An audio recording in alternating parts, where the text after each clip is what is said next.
I remember the first time I was on the air with the great Jesse Lee Peterson.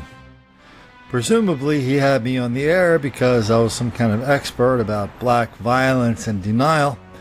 But, an hour or two before I went on the show, I didn't know Jesse that well, so I thought I would check out his YouTube videos. And there's Jesse telling a room full of people, white people mostly. He said, "You guys don't understand.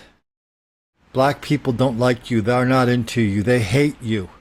So you have..." And I kind of said to myself, what did he just say? People don't say that. I mean, white people spend all this time looking inside of ourselves, looking for that one last little spark of racism. So if we see it, we can, call 911, get the fire company out here to put a fire hose on it. But very rarely do we hear white people, Asian people, young people, old people, gay people, straight people, kitties, puppies, turtles, or goldfish consider that the amount of racial hostility and racial hatred inside of black people. Well, there's an enormous amount. And some of it takes the place of violence. Some of it takes the place of denial. And Jesse, besides being the most important guy in America, the most important truth teller in America, he has a great show that you should watch if you haven't seen it yet. And once in a while, he'll take some cameras into the hood. I think he actually takes some of my videos down there sometime. And he'll show black people these videos of black on white crime at ridiculous levels. And it's weird because everybody always has the same reaction. The black people that see videos of black on white crime have the exact same reaction. White people do it too. It's like, it's not even worth thinking about or talking about. Everybody knows white people do it too.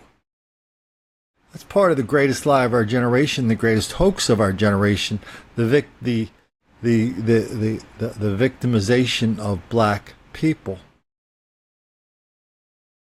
And there's no little part of that big lie that attracts more deceitful attention than mass shootings. I mean, whenever we're on Twitter or Facebook or on myminds.com page, one of the trolls wants to come in and they want to drop a nuclear bomb so they can stop all discussion of this ridiculous idea that black criminality is wildly out of proportion. They'll come in and say, "What about mass shootings? What about that, Colin?" Well, mass shootings are a black thing too. We documented that in the New York Times. 75% of people who are mass shooters are black. Why don't we take a look at these 3 examples that were in the newspapers just in the last 24 hours? We begin in Richmond, where one man is dead, 3 others rushed to the hospital following a shooting at a nightclub in Scott's Addition this morning. Richmond police are still looking for the gunman they say opened fire outside of Club Infusion around 2 a.m. Jasmine Turner has been following this investigation all day. Now, Jasmine, how is the neighborhood reacting to this?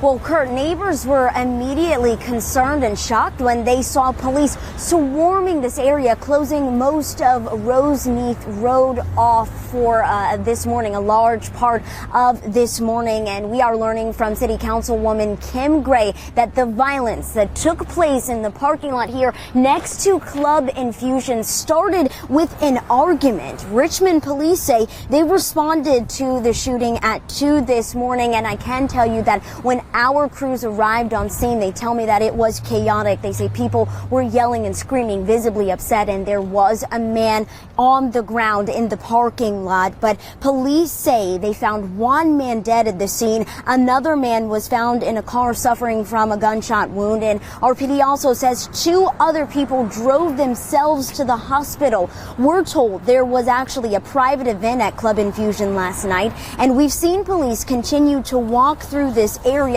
as the search for whoever pulled the trigger continues.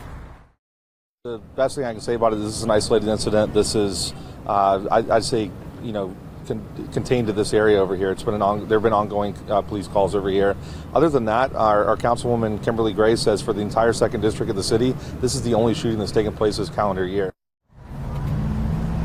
Police say the 3 people who were injured are expected to recover, and we are still waiting to learn the identity of the man who lost his life this morning. As soon as we learn more, we'll be sure to update you. They're investigating a quadruple shooting near a park and community center in the community of Raleigh. Right now, the gunman remains on the run. Jerica Phillips live at the center with what she's learned about this investigation this morning. Jerica?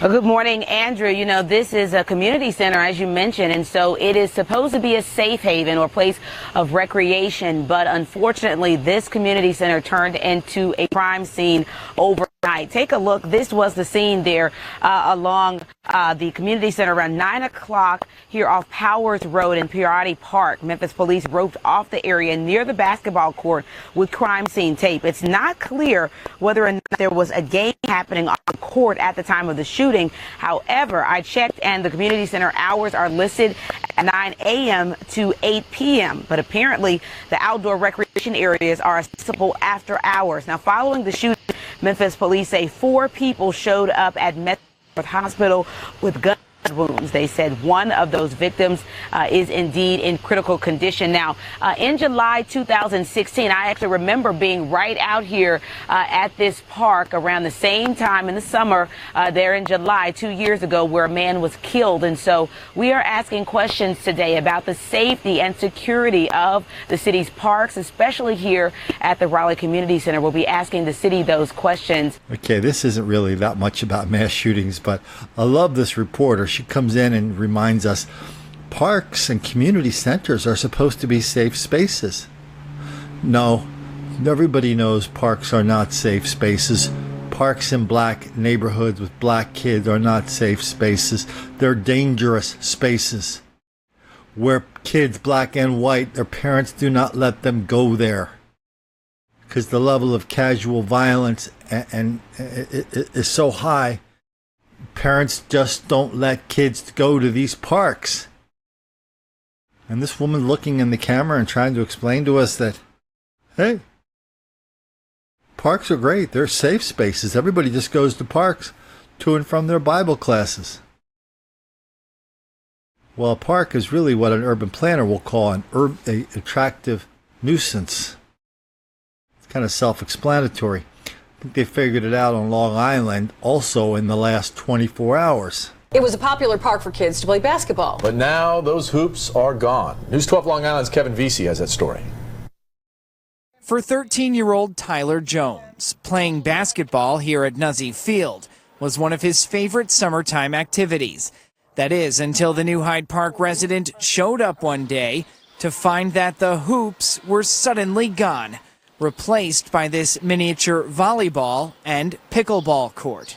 We were like, wait a minute, where'd the basketball hoop go? Turns out the basketball court had been dismantled by the village. A good idea, according to some neighbors. They claim the basketball hoops attracted kids from outside the village who constantly caused trouble. It was a mess. They would break bottles. It was noisy. There would be kids that would come and just, try to start fights and fight each other, and they would be screaming in the park and just yelling profanities. And last summer, village officials tried enforcing a residents-only policy here at the park, but some say that was not effective. It was difficult for them to patrol it. I know they put signs, but I never saw anybody there. We reached out to the village mayor. He would not go on camera, but did say that Nuzzi Field is designed for younger children, and that's who the new court was built for. Residents we spoke to, including Tyler, agree the park is safer and quieter now, though some wonder if that could have been accomplished without pushing basketball players to the sidelines. Maybe they could have policed it better with maybe more people, policing the people who were causing trouble. Let's finish this up in Brooklyn. Several people shot on busy downtown Brooklyn Street. A black person shot a bunch of people on the streets of Brooklyn. Apparently somebody was having an argument. Some people got shot through intention. Some people got shot through accident. It was a mass shooting, and the New York Daily News or the New York Post, I'm sorry, even the New York Post couldn't hide the fact that the shooter, the person responsible for this mass shooting, was black. Here's a little quote from that New York Times article talking about how 75% of mass shooters are black. They should have included the part in there about Jesse Lee Peterson taking the videos of all this ridiculous black violence in all sorts of different places, taking it to the hood, asking people what they thought, meeting with epic levels of denial, deceit, and delusion. That would have been great to see in the New York Times, even if it did violate their #1 rule of not making the black kids angry.